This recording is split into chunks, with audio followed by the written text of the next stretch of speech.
you join us at the Iconics car auction at the Silverstone Festival, and we've stumbled across this very early two-door Range Rover Classic. This car, when it was new, was exported to South Africa. So in this classic yellow colour, this car is really quite original. Now, being in South Africa, it benefited from being in a dry climate, and so the corrosion is minimal on this car.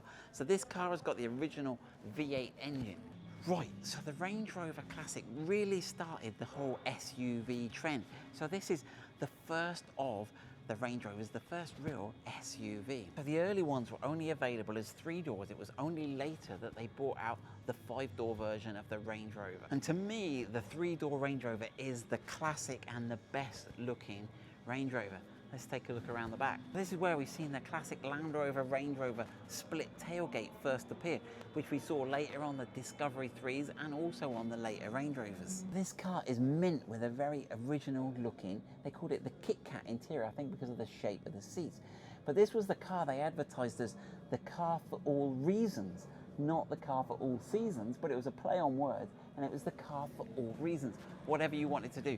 So this car was a motorway cruiser, could go across rough terrain, and it really was a great success for Land Rover. And they keep making this car for 26 years. So there we go, we've got the classic V8. So the V8 had already been in the Rover P5B, but there it is, its first appearance in a Land Rover, and that gave it awesome power. So we'll go and look at another Range Rover in just a minute, which took this all to a whole new level, another Range Rover Classic. But first, let's look at what the guide price on this car is. So they're giving this a guide price between 28 and 34,000. Now this is quite a range. Now these Range Rover Classics were going for really stupid money a few years ago. They have come down in value. So is this a good buy? This is a piece of history and it's usable every day. Jumped forward 20 years, we're now in 1991.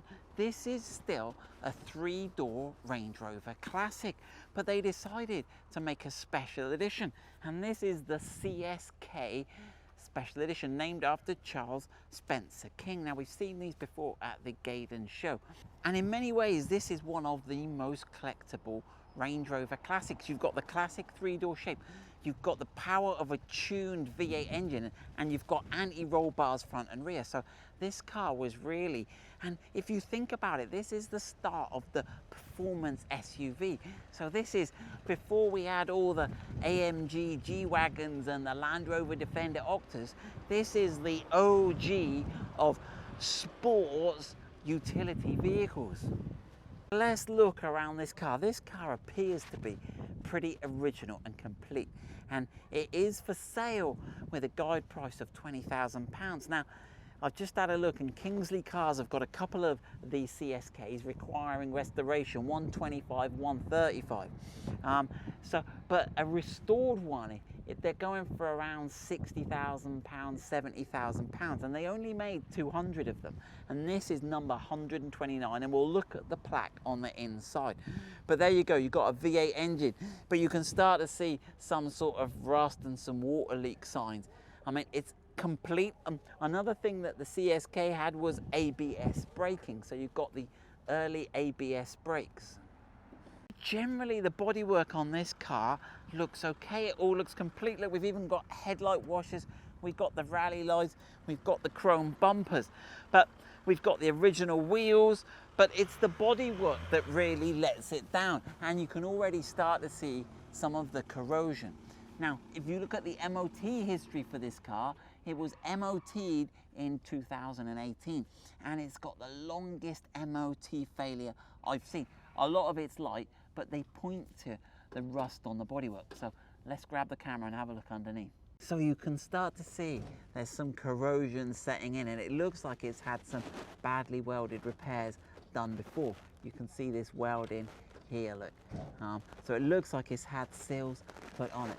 The main chassis doesn't look too bad, but there's a lot of surface rust. Now this is the anti-roll bar, or at the back you can see the anti-roll bar, we'll have a look, that was part of the modifications for the CSK to make this a truly sporty drive. And round at the back you can see the tailgate doesn't look too bad. The lower tailgate's starting to go a bit. We've got the chrome bumper, we've got a tow bar, the rear and it's got all its original interior. That's just about holding up. And this, I just tried to pull it down. The hinges are sort of, there you go, it's a bit rusty, as you can see, it's not falling. But it looks like you got some bits and pieces in there. Still got the toolkit, the interior, and let's have a look under the rear and see what it looks like. Now, the back is looking, there's a lot of rust on it. It's almost like he had a boat. But there you go, you can see the anti-roll bar, which was part of the CSK edition stuff there. You got the twin exhaust there. So we've got an original but well-worn interior. But we've got the wood, there's a bit of wood trim missing on that door. It may well be in the car somewhere. It's got a sunroof, the headlining is not too bad. Here's the special plaque here. You can see we've got the plaque with the number 129. So this is the 129 of 200 CSKs. And yeah, there you go. There's your British Telecom phone. Look, you can get on there and give them a call. But all the period accessories. So how much would it cost to restore this? So with the guide price of, I'm just trying to read it through the windscreen. Actually, it says 15 to 20,000. Is it worth buying? How much would it cost you to restore this car? But it is one of the most collectible Range Rovers out there. So buy it and sit on it and wait. Don't know. Let us know your thoughts. What does it go for? I reckon it's going to fetch most of the money, but I'll have to do another video after the sale to see what these cars go for.